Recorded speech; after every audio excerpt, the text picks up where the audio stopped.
obedecer a Deus que conduz a vida de justiça. Graças a Deus, porque antes vocês eram escravos do pecado, mas agora obedecem de todo o coração a este ensino que lhes transmitimos. Estão livres da escravidão do pecado e se tornaram escravos da justiça. Amém. Que o Senhor nos conceda graça e confirme a oração da irmã Raquel e possamos ser edificados pela palavra do Senhor. Irmãos, eu quero começar dizendo que há poder para nós no pacto da graça. E por haver esse poder no pacto da graça, o pecado não terá domínio. As promessas de Deus para nós são mais poderosas e mais eficientes do que para mortificar o pecado, do que as nossas promessas que nós fazemos a Deus. O pecado, ele pode lutar contra o crente real e trazer muitos transtornos, mas não o dominará. Pode angustiá-lo, mas não o dominará. Longe de nós estejam os pensamentos abomináveis, que são tão contrários à perfeição de Deus e tão contrários ao propósito de Deus. Aí eu pergunto, que motivo pode ser mais forte contra o pecado do que o amor de Cristo? Iremos pecar contra tanta bondade, contra uma maravilhosa graça disponível a nós? Todo homem é servo do Senhor e aos mandamentos se rende, seja para intenções pecaminosas de seu coração, em ações que levam à morte, ou seja para uma nova vida, uma vida de obediência espiritual, implantada justamente por essa nova vida que nós temos em Cristo. O apóstolo aqui diz que se alegra porque eles obedeceram de todo o coração o evangelho, do qual foram colocados como no molde. O evangelho, irmãos, é como um molde da vida do cristão. Assim como de um mesmo metal pode-se fazer um novo vaso, quando este metal é pego e é derretido e torna a ser colocado um novo molde, e se pode fazer um novo vaso dele, assim também o crente torna-se uma nova criatura, porque ele tem um novo molde, moldado agora por Cristo. E há uma grande diferença na liberdade da mente e do espírito quando o crente verdadeiro presta serviço ao seu justo Senhor, a quem ele pode chamar de Pai. Muito diferente de quando ele estava no estado de escravidão, quando estava morto em seus delitos e pecados. É pela adoção da graça, é justamente por essa adoção que nós podemos nos considerar filhos e herdeiros de Deus. O domínio do pecado consiste em quando nós somos escravos voluntários do pecado. Não quando nós somos arrasados por um poder odiado, enquanto nós estamos lutando pela vitória. Saibam que os que são servos de Deus agora, uma vez foram escravos do pecado. De acordo com uma antiga ideia, liberdade é agir sem restrições. E dessa maneira, então, o homem deve ser completamente livre de qualquer influência sobre suas escolhas. Nem o pecado, nem os processos neurológicos, e aqui nós entendamos as percepções sensoriais, né? O tato, o ouvir, o falar, as funções motoras, o andar, o caminhar, as emoções, tristeza, alegria, nem conceitos, nem preconceitos ou quaisquer outros acontecimentos poderiam ser considerados como influenciadores das nossas tomadas de decisões. Nenhuma influência interna ou externa poderia influenciar nossas escolhas. Essa ideia de agir sem restrições, agir sem proibições, é chamada de originalismo da liberdade. O que é isso? É uma tese que defende a liberdade individual como um valor fundamental, onde todas as nossas ações livres se originam em nós mesmos. E é claro que há conflitos de pensamentos com relação a isso, mas nós poderíamos pensar que liberdade é a diferença entre ter que seguir as leis para fazer algo livremente, ou apenas fazer o que quiser, sem ser limitado por nada além de você mesmo, além do seu coração. Então, de fato, o que seria liberdade? E este é o tema da nossa mensagem desta noite. O que é liberdade? E eu quero apresentar esse tema observando 4 pontos nessa noite. Primeiro ponto que é a vontade não é livre.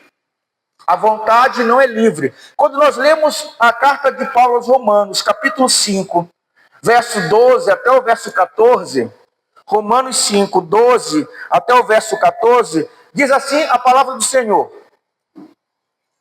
Quando Adão pecou, o pecado entrou no mundo, e com ele a morte, que se estendeu a todos, porque todos pecaram.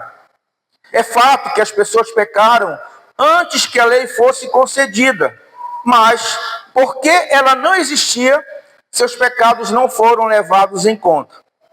Mesmo assim, do tempo de Adão até o de Moisés, todos morreram, incluindo os que não desobedeceram a uma ordem explícita de Deus, como Adão desobedeceu. Na verdade, Adão é um símbolo, uma representação daquele que ainda haveria de vir. Amém. Esse texto que nós lemos aqui, de Romanos 5, ele descreve o pecado e a morte que entraram no mundo através de Adão e afetaram toda a humanidade. E quando nós falamos do tema liberdade, o reformador João Calvino nos mostra o primeiro pecado de Adão e como este pecado trouxe terríveis consequências para todos os homens. Ele mostra como o apóstolo Paulo relaciona Adão e seu pecado a toda a humanidade, como nós acabamos de ler em Romanos 5.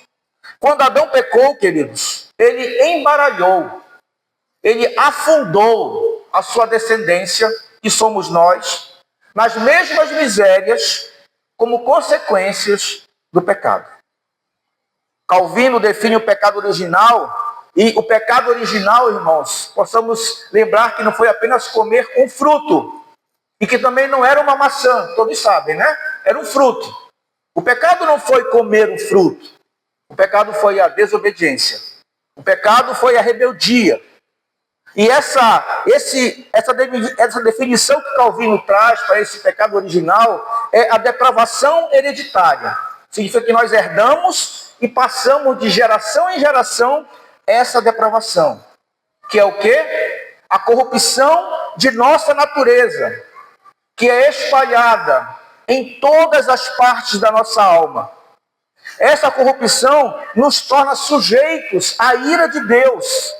E depois gera em nós o que a Escritura chama de obras da carne, fruto da nossa inclinação natural para o pecado. Todos nós somos inclinados naturalmente para o pecado. Essa depravação nos torna incapazes de livremente podermos fazer escolhas. E mais ainda, escolhermos o que é bom, jogando por terra o pensamento de uma vontade não influenciada, o originalismo da liberdade, que nós podemos ser livres, totalmente livres. E esse então cai por terra, bem como a possibilidade de nós podermos agir de forma virtuosa, de forma boa. A vontade humana, bem como as suas decisões, é completamente manchada, marcada pelo pecado. Isso nós chamamos então de depravação total, que influencia a liberdade humana e nos impossibilita de ter ações virtuosas, ações boas, ou seja, nos impede de buscar o que é justo, evita que nós possamos viver sem falhas, de cultivar virtudes como prudência. Então, nós precisamos entender que justamente essa ação livre ela é impossível nas nossas vidas. O resultado de sermos gerados da semente impura de Adão e de nascer contaminado com o pecado é a corrupção generalizada da natureza do homem, de maneira que todo homem é vencido, como se estivesse num dilúvio, né? E nesse dilúvio, da cabeça aos pés, ele é vencido. E nenhuma parte fica imune do pecado. Nenhuma área da nossa vida está livre da mancha do pecado original. Como Calvino declara, tão depravada é a natureza humana que o homem pode ser movido ou impulsionado apenas para o mal. Sendo assim, se o homem foi corrompido como por um dilúvio, e se o pecado é uma presença real, de modo que nenhuma parte da nossa vida está imune, está livre desse mal, então entende-se que a vontade do homem é escrava do pecado. Pois a vontade é dominada pela iniquidade. E ela é tão contaminada, ela é tão impregnada de vícios e de corrupção, que não pode de maneira nenhuma escapar e dedicar-se àquilo que é justo. Consequentemente, podemos dizer que a vontade, ela não é livre. A nossa vontade, ela não é livre. Então, o primeiro ponto que nós podemos compreender é que a nossa vontade, ela não é livre. O segundo ponto que eu quero trazer para os irmãos dessa noite é que a verdadeira liberdade do poder do pecado.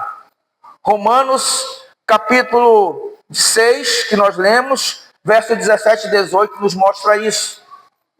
Quando nós lemos o capítulo 6 de Romanos, Paulo, ele escreve sobre a liberdade do pecado pela graça de Deus. E essa liberdade consiste em não sermos dominados pelo pecado. Não estarmos dominados pelo pecado. O crente, ele vive debaixo da graça. E essa graça, então, nos dá ânimo e nos dá força para que nós possamos lutar por uma vida de santidade. O que nós podemos observar é que o pecado tem domínio sobre os homens em seu estado natural. E o estado natural aqui se entenda o quê? O homem que ainda não foi convertido, o homem que ainda não foi regenerado. E que mesmo após a conversão, o pecado ainda está em nós. E ele pode nos impedir de fazer o que é bom. Ele pode, inclusive, influenciar a nós praticarmos o que é mal. O pecado, ele atrai e ele enlaça. Ele tem o aparente poder de escravizar. Parece até que o pecado poderia recuperar o seu poder sobre os crentes e voltar a dominar os crentes, mas o seu poder não é duradouro, porque os crentes são levados ao arrependimento pelo poder do Espírito Santo, que aplica a palavra de Deus às nossas consciências e nos mantém então livres do poder escravizador do pecado. Paulo afirma que o pecado não terá domínio sobre nós. E isso não é o princípio, isso não é uma exortação, isso não é uma demonstração. Nem expressa também apenas o que não deve ser, mas o que não pode ser e não será. O pecado não terá domínio sobre os crentes. Nós temos uma promessa verdadeira, uma promessa absoluta de que o pecado não terá domínio sobre os crentes. É isso que diz o verso 18. Diz assim o verso 18, o texto que nós lemos.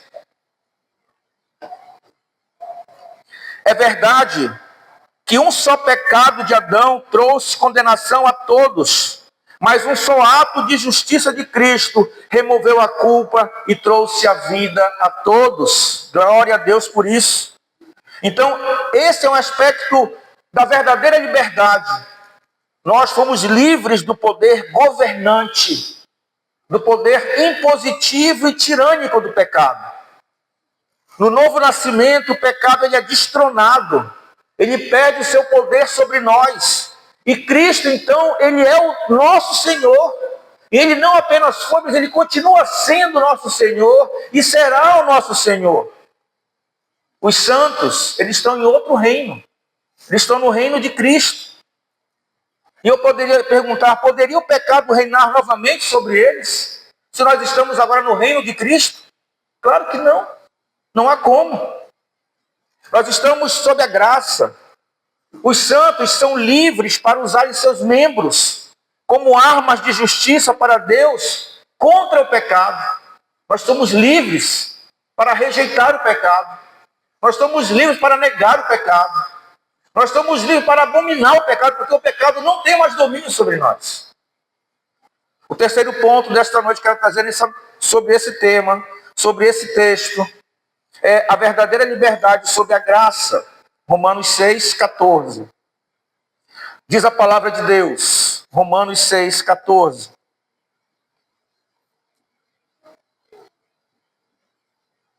O pecado não é mais meu senhor, pois vocês já não vivem sob a lei, mas sob a graça de Deus. Amém. O apóstolo Paulo fala aqui da graça em oposição à lei. Não vivem sob a lei, mas sob a graça de Deus.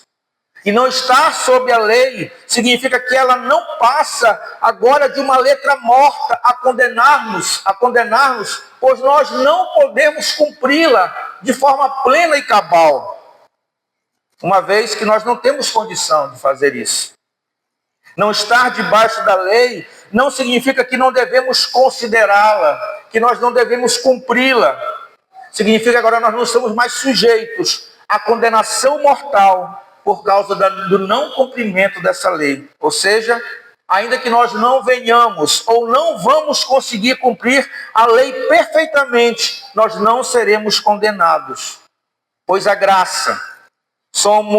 pois estamos sobre a graça, somos justificados, ou seja, somos tornados justos em Cristo. E uma vez que nós estamos livres da condenação da lei, por causa da graça, os crentes devem se sentir impulsionados, animados, motivados a uma vida de santidade. Os crentes estão sob o pacto da graça, e já usufruem agora, de imediato, das bênçãos desse pacto, desta graça.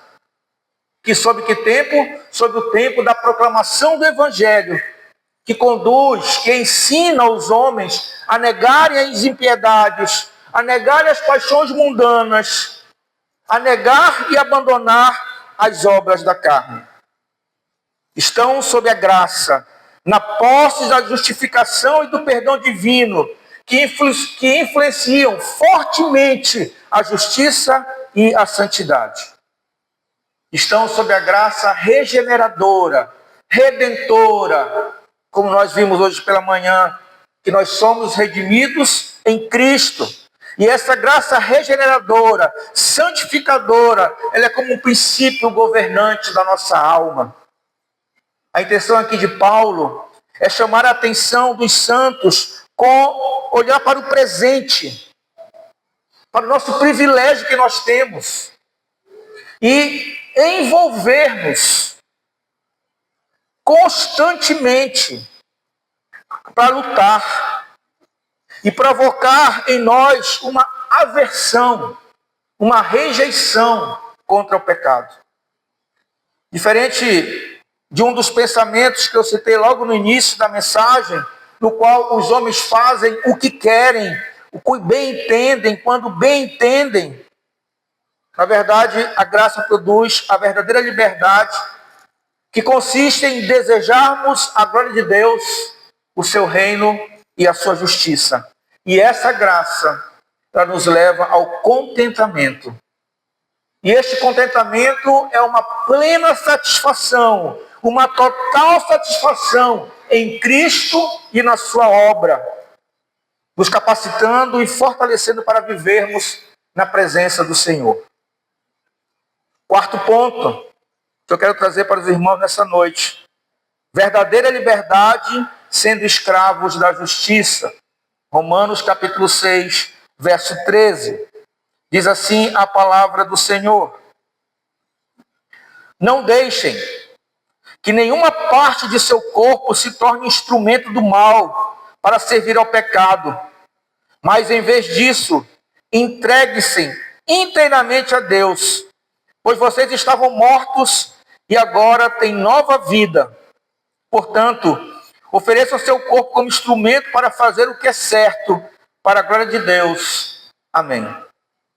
A liberdade, irmãos, não consiste na liberdade de uma natureza pecaminosa,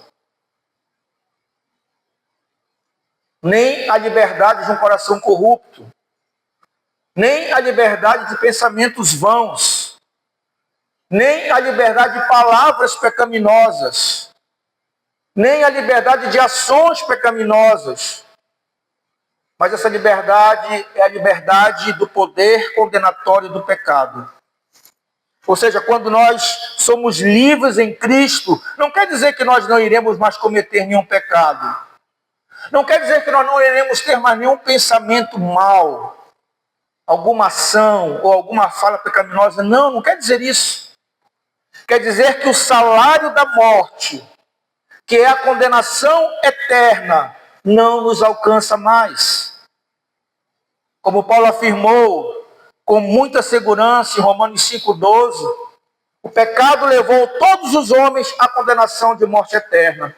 Porém, Cristo, ele suportou toda a execução dessa sentença sobre ele mesmo.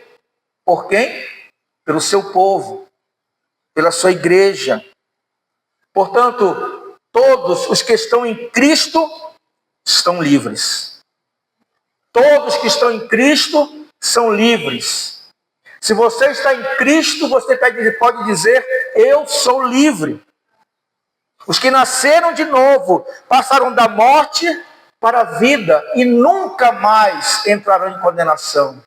Nunca mais entrarão em condenação. Os verdadeiros crentes, cristãos, estão livres da culpa do pecado. E o que é mostrado principalmente aqui é a liberdade da servidão do pecado, da escravidão do pecado. A liberdade dessa escravidão não é obtida pelo próprio poder ou vontade dos crentes. Não basta dizer, eu quero, eu vou ser, eu vou conseguir, não. Essa conquista, essa liberdade, ela é operada pelo Espírito Santo de Deus, que utiliza a pregação do Evangelho como meio de chamar os cativos, de redimir pecadores. Daí Paulo afirma no verso 17, graças a Deus, porque antes vocês eram escravos do pecado, mas agora obedecem de todo o coração a este ensino que lhes transmitimos. O que isso quer dizer? Que antes nós nos achávamos livres, mas éramos rebelados contra Deus e estávamos presos ao poder do pecado. Mas agora chegou até nós o Evangelho da salvação e obedecemos com gratidão e com isso somos livres pela justiça de Cristo. Essa é a transformação que ocorre em um crente cristão. Com um crente cristão, quando ele se entrega à obediência e ele se entrega à fé. Vejam, irmãos, que a obediência de coração, a forma da doutrina. Aqui, nesse caso, está falando de o ensino da palavra. Ela é apresentada por meio pela qual deixamos de ser escravos do pecado. Existem vários tipos de obediência. Existe obediência militar, obediência escolar, religiosa, civil, legalista. Tem gente que obedece por medo, tem gente que obedece por hábito, mas aqui nós estamos falando de obediência de coração, que significa uma obediência motivada por amor e gratidão, onde a pessoa que obedece busca agradar alguém que é obedecido. E no nosso caso, nós crentes buscamos obedecer a Deus por amor e gratidão. Essa obediência se dá por considerar o ensino do Evangelho e a lei de Deus. Essa obediência ela é de coração e formatada pelo ensino do Evangelho. A ideia aqui é que a doutrina, o ensino, deixa a sua marca, deixa o formato em nós.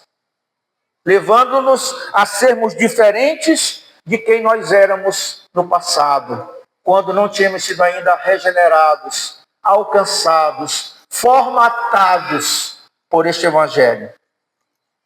A doutrina, o ensino, a palavra de Deus, ela tem que deixar uma marca, ela tem que nos dar um novo formato.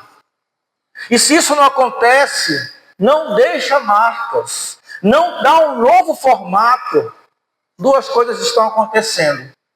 Ou o ensino está sendo vão e fútil, ou você está se portando de forma vã e fútil diante do ensino, não considerando o que está sendo ensinado como doutrina, como ensino do Evangelho. Uma vez libertos, não passamos a viver segundo os nossos próprios interesses, porque se assim fosse, nós voltaríamos ao pecado, pois as nossas vontades são totalmente corrompidas. É isso que diz Romanos 7, versos 18 e 19. Diz assim a palavra de Deus: e eu sei que em mim, isto é, em minha natureza humana, não há nada de bom, pois quero fazer o que é certo, mas não consigo. Quero fazer o bem, mas não faço. Não quero fazer o errado, mas ainda assim o faço. Uma vez libertos, nós deixamos de ser escravos do pecado e passamos a ser servos da justiça. Isso nos traz a compreensão de que fomos libertos do pecado para servirmos ao Senhor e para servirmos a sua justiça. Ele é o nosso Senhor e nós somos os seus servos. Nossas vidas pertencem ao Senhor. Podemos concluir então que, em estado natural, os homens não possuem liberdade, nem conhecem o seu real sentido.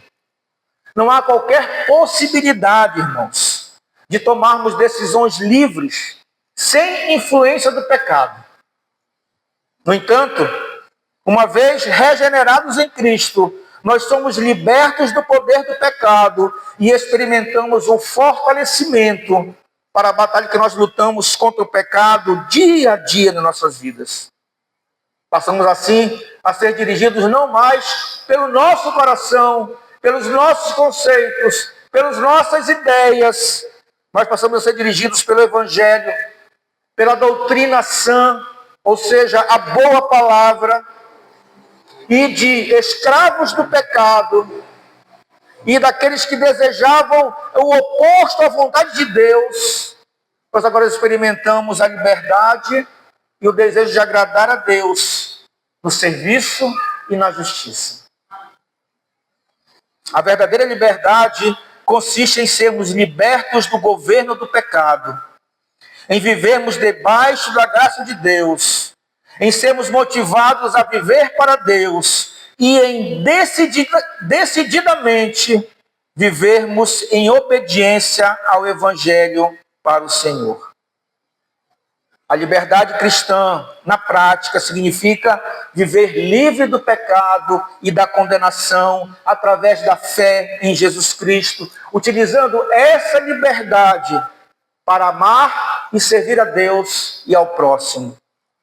Essa liberdade, irmãos, não dá licença para fazer o que se quer, mas sim uma oportunidade de viver em obediência à vontade de Deus, o que nós não fazíamos quando nós estávamos presos ao pecado, escravos do pecado.